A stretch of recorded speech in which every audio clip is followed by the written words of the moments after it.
Okay, so I just pushed out this blog post here and just want to share a little bit of my oversights and thought, just how AI is going to affect the oil and gas industry going forward.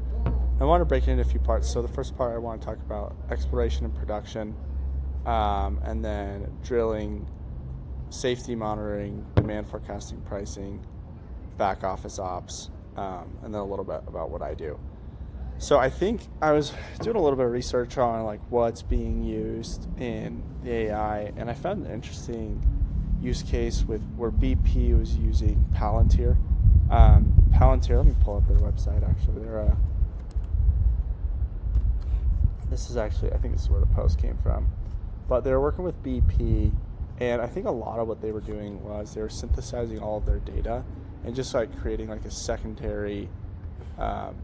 I think they call it like a digital twin of your data. So I think it just allows you to query your data and understand your business at a much, I think it just cleans everything up and takes a lot of the infrastructure that is in place and like almost centralizes it and allows you to run reporting from it.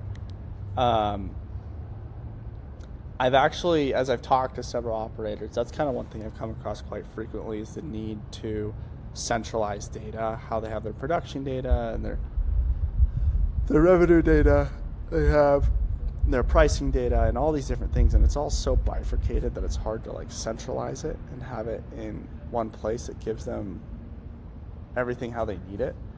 So that's what Palantir was doing for BP, if I'm understanding it correctly, which is really cool. Talked about Chevron using it with seismic, and that was coming from Microsoft. Saudi was using one of these other reservoir simulation, and Exxon was working with IBM for reservoir modeling. And so what's interesting about this is most of this is majors, super majors, using AI from non-oil and gas software companies. They're going to companies like Palantir, they're going to Microsoft and all these different groups, and they're saying, hey, can you help us implement this AI tool? But it's coming from innovations outside the industry that they're then pulling inside. I think with drilling, you have just like it will get smarter, more real time. I'm not an expert in the drilling, so I don't want to pretend like I am. However, I do imagine that a lot of it will be with the drilling software, just helping these entities stay in zone, and also taking historical data and learning from that historical data to help them do their next drills. Safety monitoring, same supply chain, pricing, and then also I think financial reporting. You look at companies,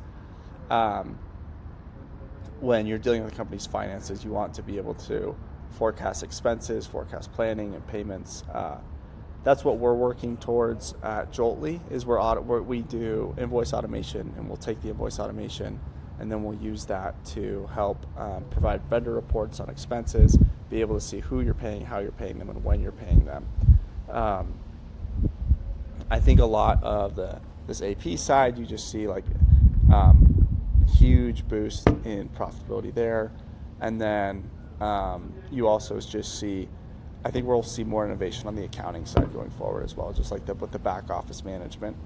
The biggest gains are probably to be made in reducing expenses and downtime. So if you can take the AI data, use that to optimize your well production and make the wells more efficient, those workovers and those things are generally going to be your biggest cost. And so being able to reduce, especially if you're like a small to mid-size who has a lot of who has a lot of stripper wells, that's going to come into play a lot more versus if you're just fracking and just having these huge onsets of production and then selling the long tail on the production. So different things to think about.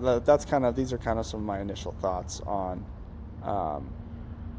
how AI is going to affect the industry.